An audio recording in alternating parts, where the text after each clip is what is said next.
vamos a entrar en este tema tan importante que es la Santa Cena, la Cena del Señor. La importancia de los principios básicos, hermanos, es algo fundamental. Si un hermano o una hermana no echa raíces fuertes en cuanto a la doctrina básica, en realidad va a ser probable que quiera moverse cuando ya han pasado algunos años de la doctrina, cambiar los mandamientos, abandonar la doctrina del Señor, la sana doctrina. Es muy posible que haya ese riesgo, pero si echa raíces fuertes en cuanto a la doctrina, entonces va a ser difícil que se mueva. Así es que el escritor a los Hebreos decía esto acerca de lo que estoy hablando en Hebreos capítulo 6, verso 1 al 3. Dice, por tanto, dejando ya los rudimentos de la doctrina de Cristo, vamos adelante a la perfección, no echando otra vez el fundamento, del arrepentimiento, de obras muertas, de la fe en Dios, de la doctrina de bautismo, de la imposición de manos, que eran temas muy comunes en ese tiempo, y de la resurrección y del juicio eterno. Y esto haremos, agrega el verso 3, si Dios en verdad lo permite, pero no echando otra vez el fundamento. Si usted ya ha hecho el fundamento de una casa, no tiene que volver a echar el fundamento para empezar a construir, ya lo echó el fundamento. Sentido común nos dice que vamos adelante ahora a construir hacia arriba. Y esa es la idea central del Espíritu Santo en Hebreos capítulo 6. Y estos temas tienen que ver con echar bien firme el fundamento. Si es que hay hermanos que dicen, hermano, yo no entiendo muy bien sobre la ofrenda, ¿por qué no diezmamos? Bueno, ya escucha el audio ahí el domingo pasado y quiere saber lo más referente a la Santa Cena, eso trataremos hoy. Así es que, hermanos, hay que comprender lo básico de la Cena del Señor Jesús. En la clase bíblica he dicho que siempre que estudiemos no olvide el profesor, los alumnos, el plato y el peso del plato. Los que ya saben de qué estoy hablando, estoy diciendo que seré práctico y iré a las cosas simples del mandamiento. Bueno, para aquellos que no saben esta historia, el profe dijo que describieran el pez en lo más simple.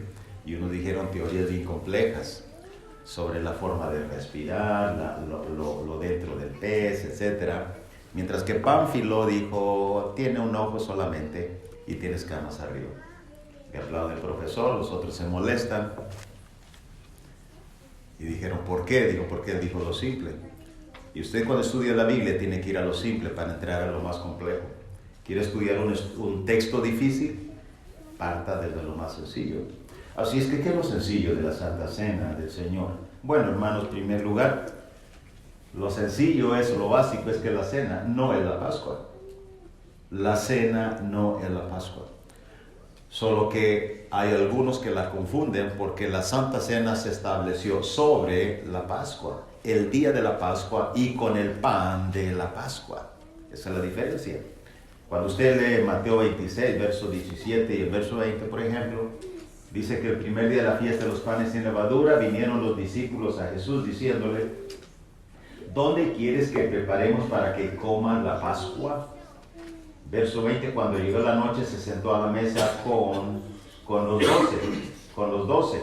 Verso 26, y mientras comían, de ahí que usted pregunta, ¿mientras comían qué? La Pascua. La Pascua especialmente dentro de los días de los panes sin levadura. Recuerde Éxodo 12. Así que mientras comían la Pascua, tomó Jesús el pan y bendijo y lo partió y dio a sus discípulos y dijo, tomad, comed, esto es mi cuerpo. ¿Cuándo se había practicado la Pascua de esa manera? Nunca. Ahora viene a clarificarse claramente que el pan desde la Pascua vendría a representar ese pan, el cuerpo de Cristo Jesús, del Cordero.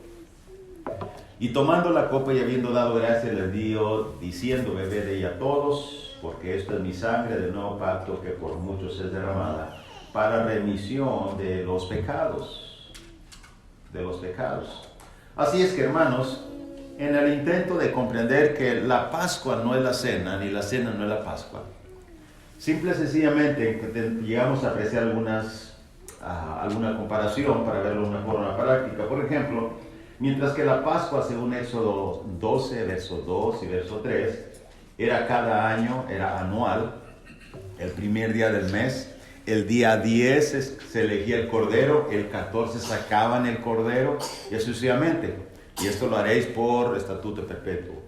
Así que era cada año, mientras que la cena del Señor es semanalmente, cada primera semana. Hechos 27, reunidos los discípulos para partir el pan, el primer día de la semana, reunidos los discípulos para partir el pan.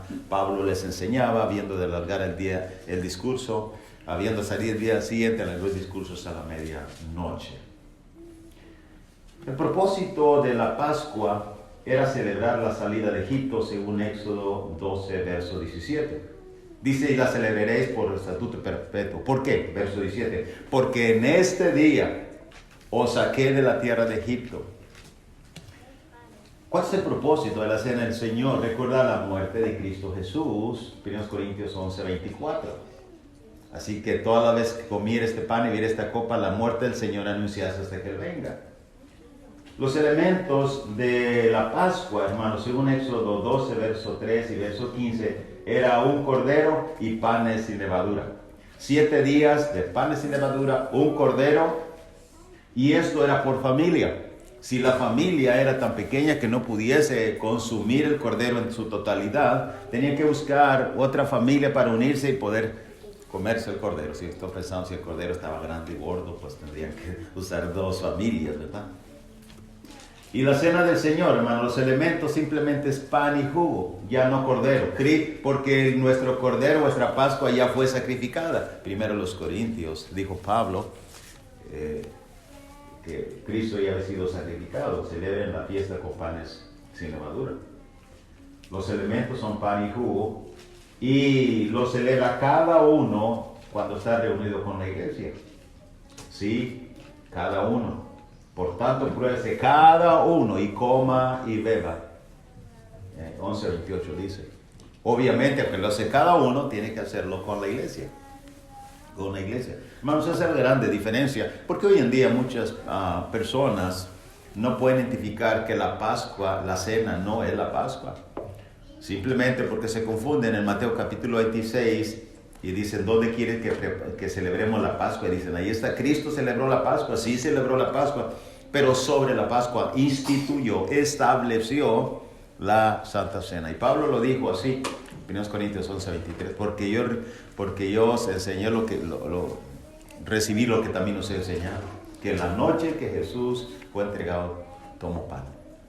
Y eso es, hermanos, la Santa Cena. Así es que lo más sencillo que es, la cena, no es la Pascua.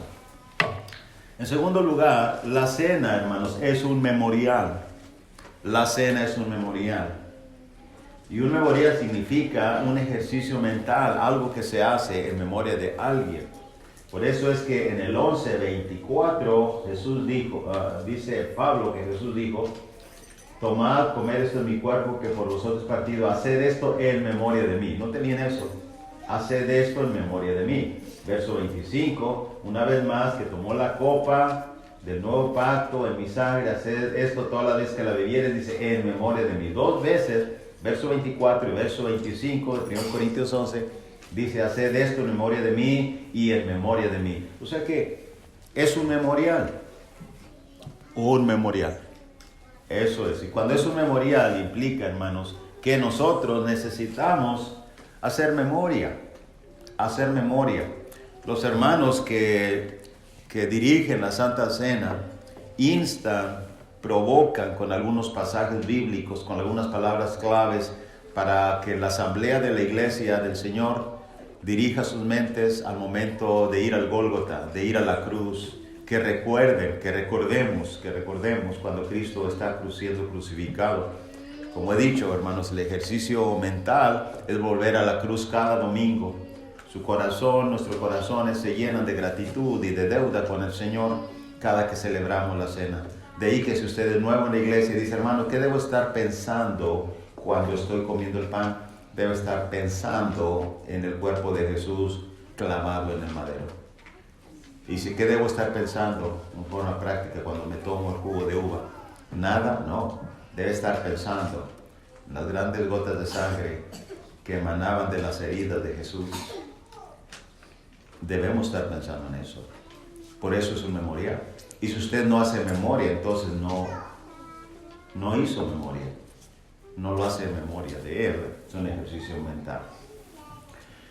En tercer lugar, hermanos, es necesario no olvidar dar gracias por el pan y el jugo. Jesús enfatizó eso. Y cuando digo esto, significa, hermanos, que el pan es parte integral del mandamiento. Así como el pan es parte integral del mandamiento, el jugo de uva es parte integral del mandamiento, dar gracias es parte integral del mandamiento.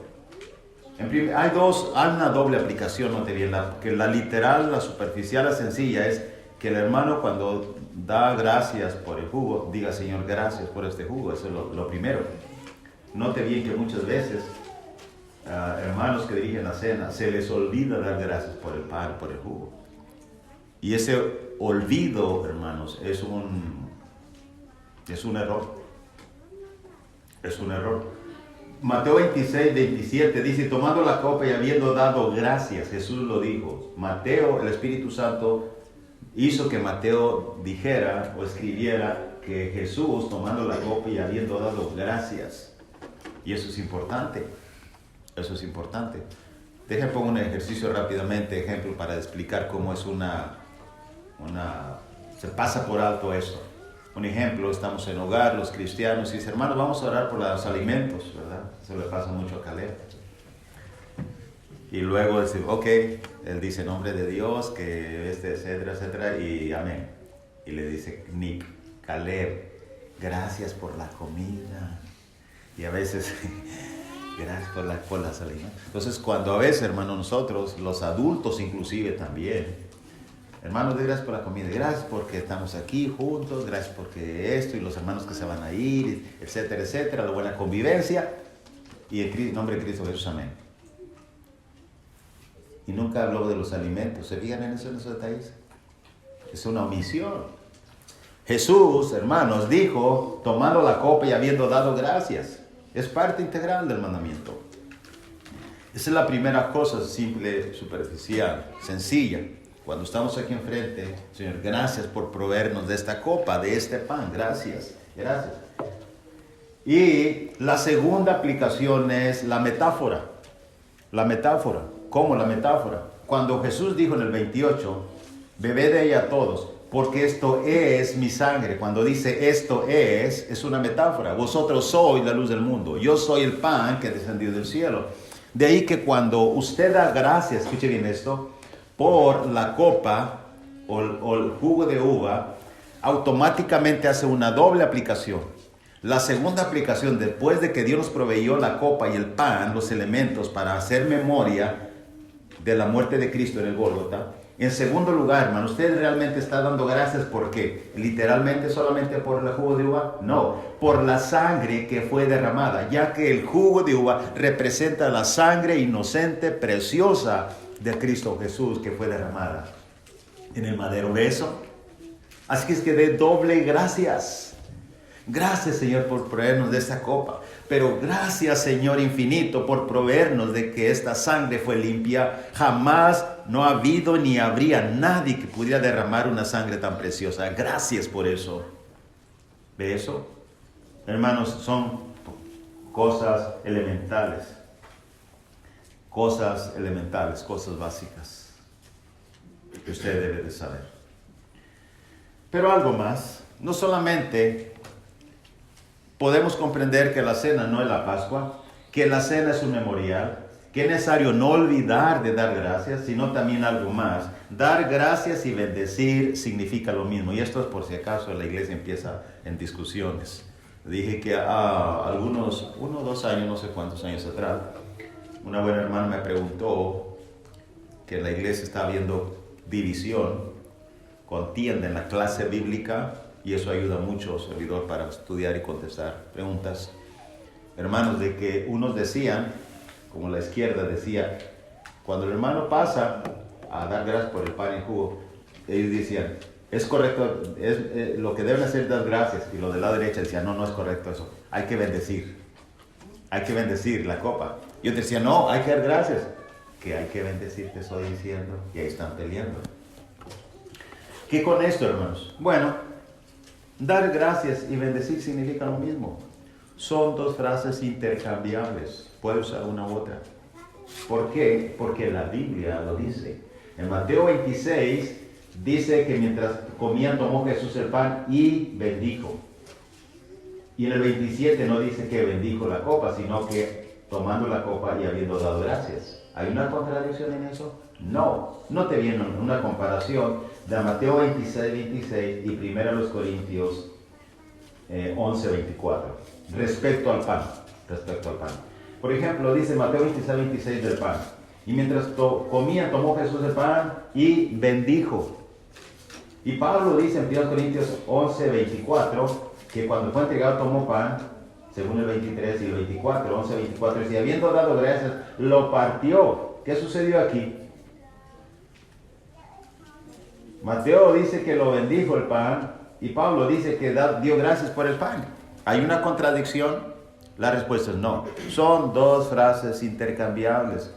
Bendecir y dar gracias, hermanos, significa lo mismo. Así que en el futuro, que la iglesia aquí no discuta, no se peleen, porque si debe decir uno dar gracias o Señor bendice este pan, no. Incluso estoy pensando cuando usted dice que allá en la casa, Señor, te damos gracias por este platillo, o dice bendice este platillo, es lo mismo. Significa lo mismo. Excepto con una idea, que existe una idea de bendecir errónea en el mundo. Usted sabe cuál estoy hablando. El agua que está bendita, ¿verdad? Bueno, eso es otra historia. Así es que, hermanos, estamos diciendo que es necesario comprender estas cosas básicas. Estas cosas básicas. Pero hay otra cosa más. Hay otra cosa más. Cuando celebramos la Santa Cena, la letra está grande, se quedó ahí abajo. Cuando nosotros, escuche bien esto, cuando celebramos la Santa Cena del Señor, es una consecuencia anunciar la muerte de Cristo Jesús, no es un propósito. Otra vez lo diré. Cuando celebramos, el propósito es usted que coma y beba, es el propósito. ¿Ok? Pero cuando el anunciar la muerte no es un propósito, es una consecuencia. Déjenme explicar un poquito más esto. Recuerda, no sé si fue, ¿cómo se llama este hombre científico? Que habló acerca creo que fue Isaac Newton, que fue el que habló acerca del movimiento, leyes del movimiento, algo así. En fin, para ilustrarle, todo tiene una causa y efecto, ¿no? Causa y efecto. Simple. Bueno, la causa es la Santa Cena. El efecto que causa es que gente que no cree en Dios, visitantes, etcétera, se den cuenta que estamos anunciando la muerte del Señor Jesús. Usted no necesita decirlo. Es una consecuencia. No así decirle al visitante, mira, voy a anunciar la muerte de Cristo. No, voy a tomar la cena del Señor. Y cuando toma la cena del Señor se da cuenta que está anunciando la muerte de Jesús. Esto es lo que está diciendo 1 Corintios 11, 26. Son las cosas simples de los textos. Así pues, toda la vez que comieres este pan y bebieres esta copa, la muerte del Señor anuncias hasta que Él venga. ¿Se fijan eso? Creo que hay una traducción, no sé si la puse allí. Sí, la Biblia, el lenguaje actual dice, así que, por lo tanto, cuando se toma la Santa Cena, cada vez que ustedes comen de este pan o beben de esa copa, anuncian la muerte del Señor Jesús hasta el día que Él vuelva. Cuando, hermanos, cada septiembre, ¿qué? Las Torres Gemelas, 16 de septiembre, creo, ¿no? No, 16 de septiembre. Yo estoy pensando en las fiestas patrias de México, pero bueno, usted sabe, el Día de las Torres Gemelas, cada que hacen allá en Nueva York, esa ceremonia, anuncia ¿qué cosa? La destrucción de las Torres Gemelas. Los veteranos caídos, también, cada que se hace eso automáticamente, no necesitan decirlo, es una consecuencia. Causa y efecto. Hermanos, son cosas sencillas. Y digo esto porque este mandamiento no es que se preste Quien no sabe estudiar Biblia, hay muchas cosas como espérense unos a otros. Sabe que hay iglesias que dicen, hermanos, el que está enfrente levanta la copa y el pan y dice 1, 2, 3 para hacerlo al mismo tiempo. ¿Sabía usted eso? Sí, por el que el texto dice espérense unos a otros, cuando el contexto está hablando de otras circunstancias, de que no estaban juntos los hermanos. Entonces, hay muchas desviaciones en esto que tenemos que poner atención. Pero hermanos, yo quisiera... explicaba, así como los israelitas comían el cordero cada año y con hierbas amargas, lo hacían deprisa, automáticamente ellos anunciaban la salida de Egipto. Así sucede con la cena del Señor, eso es el punto. Pero hermanos, antes de que cierre nuestro estudio de hoy, quiero explicar qué es tomar la cena indignamente, porque muchas veces no se enseña a nuevos hermanos, lamentablemente muchos hermanos o hermanas, si algo pasó entre las semanas, se sienten mal, algo hicieron mal, qué sé yo, se abstienen de tomar la cena el domingo, porque dicen es que no me siento digno o digna de tomar la Santa Cena. Entonces, ¿qué es tomar? ¿Qué significa tomar la cena indignamente? Esa es la pregunta final. Bueno, de acuerdo a la mente de muchos es muy sencillo definir lo que es. Indignamente para muchos, según su mente, no según la Biblia, es cuando mi conciencia me acusa de algo malo que hice. No, por eso, y alguien dice, no tomó la cena. ¿Te fijaste? ¿Tomó la cena? No tomó la cena, no tomó. Algo anda mal. Algo anda mal. Cuando siento que el mandamiento es que es muy santo, hay quienes dicen es que el mandamiento es muy puro, no cualquiera puede tomar la Santa Cena, somos indignos, es que nadie la toma, y así sucesivamente. Bueno, pero hermanos, ¿qué es de acuerdo a la palabra de Dios? ¿Qué es de acuerdo a la palabra de Dios tomar la cena indignamente? La Biblia, la palabra de Dios enseña que tomarlo indignamente es sin discernir. Sin discernir. En 1 Corintios 11, 28 y 29, dice, por tanto, pruébese cada uno a sí mismo y coma así del pan y bebe de la copa. Note el 29, porque el que come y bebe indignamente, sin discernir el cuerpo del Señor, juicio come y bebe para sí. El sentido común, de acuerdo a la lectura, es bien simple. El mismo texto explica que indignamente es sin discernir. Sin discernir. Pero yendo un poquito más adelante, por aquello que a veces en ocasiones no se entiende bien el punto, hermanos, la palabra discernir, según el señor W. Vine, en la página 264, dice que la palabra griega diacrino, en el 11:29, se traduce como discernir, y discernir es separar, discriminar, decidir, especialmente aquí en la palabra separar, aunque discriminar es el mismo punto, separar a alguien, haciendo referencia a la participación con el pan y la copa de la cena del Señor de una manera indigna. Entonces, simple y sencillamente, hermanos, indignamente es sin discernir. Sin discernir, el cristiano, la hermana, hace una diferencia cuando estaba desayunando en su casa y estaba comiendo algo de pan con fruta o con jugo de naranja. Pero ahora cuando está en la asamblea de la iglesia y está comiendo pan también, solo que hace una distinción, discierne, hace una diferencia entre la comida ordinaria en la casa a este pan. Este pan no le lleva para saciar su vientre, sino le lleva al Gólgota para recordar el cuerpo de Cristo Jesús. Y eso, hermanos, no hacerlo, escuche bien esto, es hacerlo indignamente. Y los corintios lo estaban haciendo indignamente. Pablo dijo que no tienen casa para que comáis y bebáis. La habían convertido la Santa Cena en una comida ordinaria. No distinguían entre una comida ordinaria y la cena de Jesús en el edificio o en el lugar de reunión. Y eso es el punto de aquí del apóstol Pablo. Porque come y bebe indignamente sin discernir el cuerpo del Señor. Tenemos que, hermanos, estar haciendo una diferencia entre que este es para recordar y aquel es para saciar el hambre. Ese es el punto simple. Es todo. Entonces alguien dice, sí, hermano, pero mire, si yo me peleé con mi hermana, pero hermano, mire, es que yo no me porté bien en el trabajo. ¿Y usted cree que debo tomar la Santa Cena? Es que yo me siento indigna. Para ti la palabra digno es eso, indignamente. Pero bíblicamente, escrituralmente, no lo es. La Biblia no está hablando de eso. Eso es en tu mente y esto es en la Biblia. ¿Y qué nos rige la Biblia? En el 4:11 dice, alguno hable de acuerdo a las palabras de Dios, para que vosotros, Apolos y mí, no aprendas a pesar más de lo que está escrito. Hay de aquel que le agregare o le quitare esta profecía, etc. Hermanos, ¿nos guiamos por los sentimientos entonces o por la palabra de Dios? Por la palabra de Dios. Entonces no hay argumento para decir que no vas a tomar la cena porque te sientes indigno o indigna. Eso me refiero a los cristianos. Así es que, hermanos, todo el problema es la aplicación de la palabra digno, según Dios y según nosotros. Mire esto, aparte de la palabra indignamente, por ejemplo, en cuanto a digno.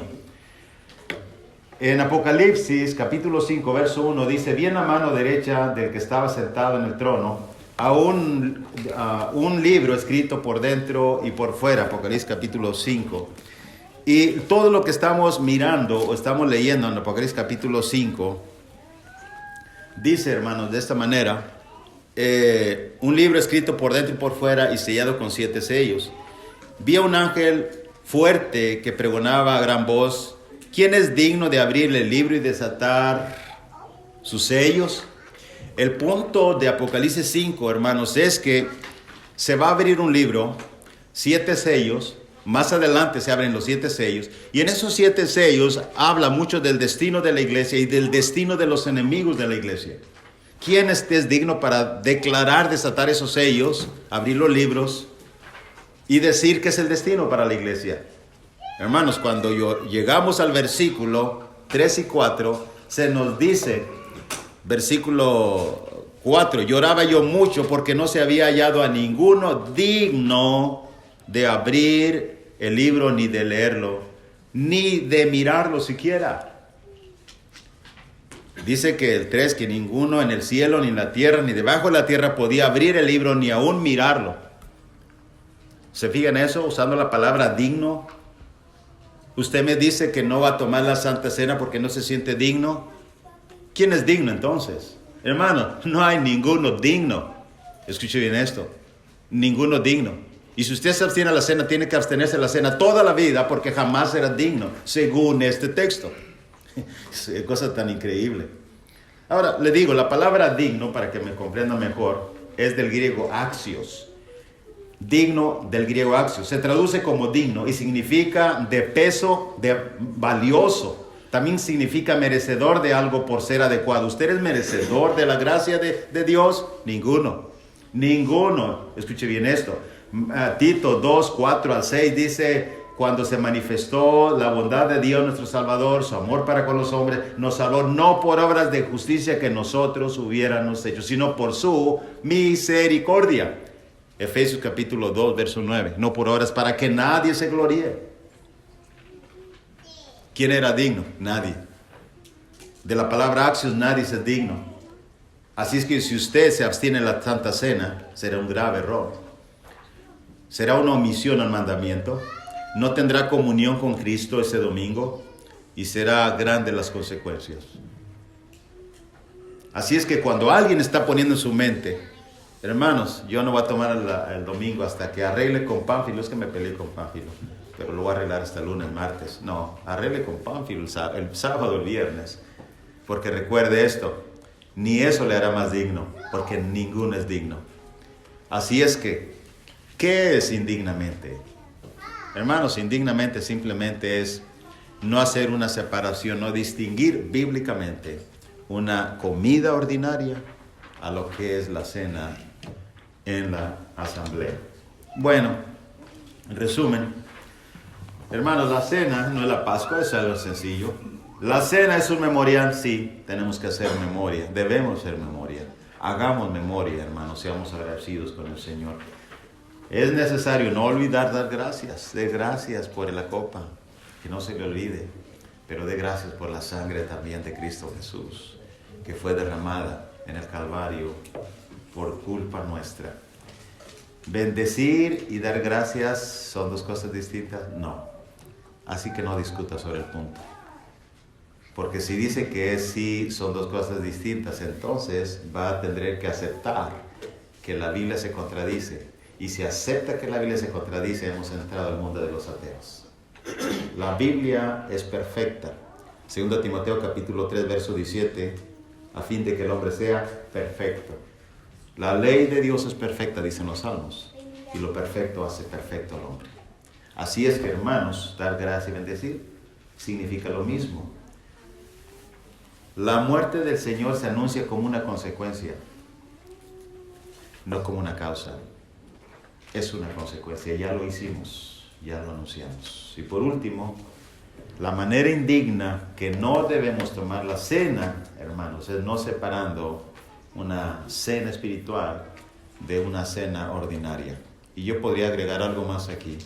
Si usted el pan no le provoca ir al Gólgota y recordar, imaginar el cuerpo del Señor Jesús, si usted bebe la copa y no le provoca, no hace el ejercicio mental de ir a la cruz y recordar la sangre, entonces usted no hizo un memorial.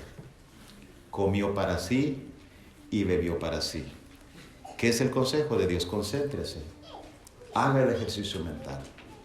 Que los hermanos que pasan enfrente busquen textos apropiados para provocar que nos lleven de regreso cada primer día de la semana al Gólgota y nuestro corazón regresen llenos de gratitud y de deuda, preparados para vivir una semana digna delante del Señor. Hermanos, esto es lo que la Biblia habla de la Santa Cena del Señor de forma simple. Nos ponemos de pie. Muchas gracias por su fina atención. Dios les bendiga ricamente.